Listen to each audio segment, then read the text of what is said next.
अस्सलाम वालेकुम। आज मैं बना रही हूँ मुगलाई मटन कौरमा। ये मेरी बहुत स्पेशल रेसिपी है जो कि बहुत ज़्यादा मेरी फैमिली में पसंद किया जाता है और बहुत ज़्यादा इसकी फरमाइश आती है। आपको भी इंशाल्लाह मेरी ये रेसिपी बहुत अच्छी लगेगी कि आप लोग इसे देखें और ट्राई कीजिएगा। इसके लिए सबसे पहले मैंने दस्ती का गोश्त ले लिया है, तकरीबन 1.5 किलो, जो कि नरम होता है और कौरमे वगैरह के लिए यही यूज़ किया जाता है। जी, अदरक लहसुन का पेस्ट लिया है, ये 2 चम्मच भर के मैंने डाल देने। 1 मोटी इलायची, 1 छोटी इलायची, 2 से 3 लौंग, 2 दालचीनी की स्टिक्स और 1 चम्मच मैंने काली मिर्च साबुत ली है।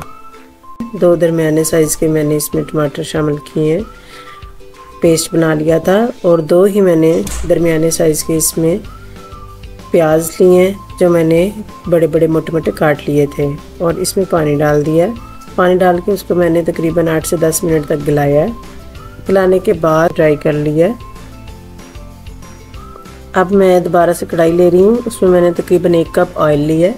1 कप ऑयल में मैंने 2 बारीक कटे हुए प्याज डाले हैं।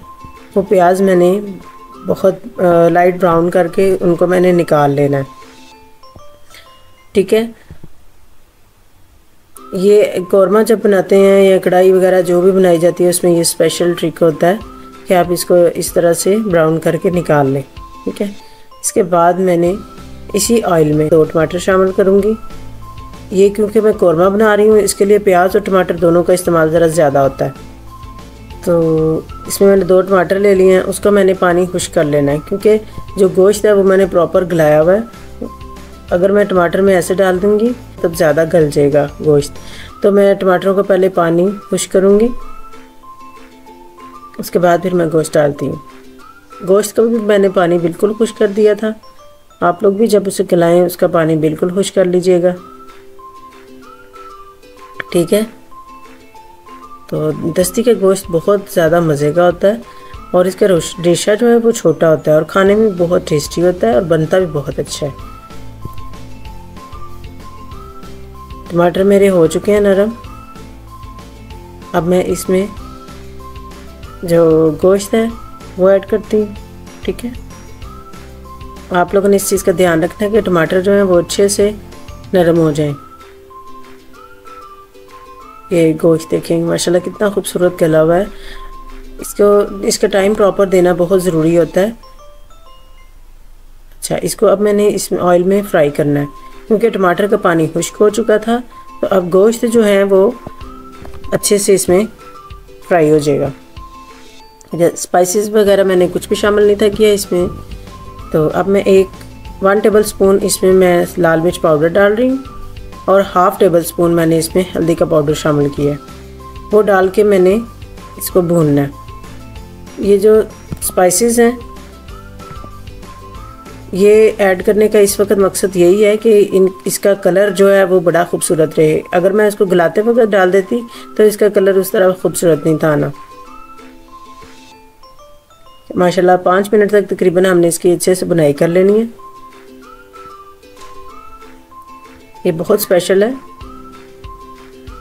बुनाई करते वक्त बहुत कम पानी आपने इसमें शामिल करना है। टमाटर का या गोश्त का जो भी ऑलरेडी एक्स्ट्रा पानी था वो उसको हमने ड्राई करना है और पानी शामिल नहीं करना। तो पानी ड्राई करेंगे उसके बाद फिर हम इसमें 1 कप दही लेंगे और जो मैंने ब्राउन की हुई प्याज थी उन दोनों को, और 12 से 15 बादाम हमने ले लेने हैं, उसको मैंने ग्राइंड कर लेना है। प्याज, 1 कप दही और बादाम को ब्लेंडर में मैंने डाल के उनको अच्छे से ब्लेंड कर लेना है। देखिए ये कितना अच्छा और थिक सा इसका पेस्ट बन चुका है। इसको मैंने शामिल कर दिया। इसमें दही का जो मैंने पेस्ट बनाया हुआ है इसको मैंने अब कढ़ाई में डालना है और इसको मैंने उस वक्त तक पकाना है जब तक कि कढ़ाई ऑयल ना छोड़ दे। जब ऑयल आ जाएगा ऊपर उसके बाद मैंने इसमें आधा कप पानी शामिल करना है और पानी शामिल करके फिर मैंने इसे दम दे देना है 5 मिनट के लिए, ताकि हर चीज़ एक जैसी हो जाए, टेस्ट उसका एक जैसा हो जाए।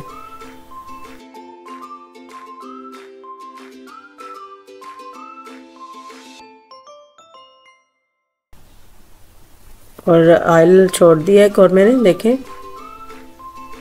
अच्छा, यहाँ पे मैंने इसमें 2 नींबू का रस डाल देना है। छोटे हैं तो 2, नहीं तो बड़ा है तो 1 ही काफ़ी है। यहाँ पे डालने का मकसद ये है कि इसका फ्लेवर हमें जैसा चाहिए वो इसमें मिल जाएगा। अगर हम पहले डाल देंगे तो ये बहुत ज़्यादा खट्टा हो जाएगा। ये हमारा कौरमा तैयार है। इसके ऊपर मैं सब्ज़ मिर्चें काट के डाल रही हूँ। ये रेसिपी तैयार है। इसको अब हमने डिश आउट करना है और उसके बाद हमने इसमें जो बारीक कटा हुआ अदरक डालना है और धनिया से इसको गार्निश करके सर्व कर दी। नान और इसको रोटी के साथ आप लोग खाएं, आपको बहुत मज़ा आएगा इंशाल्लाह। बहुत ही मज़ेदार ये कौरमा है। आपको ये मेरी रेसिपी पसंद आए तो ज़रूर ट्राई कीजिएगा। इंशाल्लाह आपको बहुत ज़्यादा मज़े की लगेगी। अपनी दुआ में याद रखिएगा और मेरे नेक्स्ट एपिसोड के लिए मेरे चैनल को ज़रूर सब्सक्राइब कीजिएगा।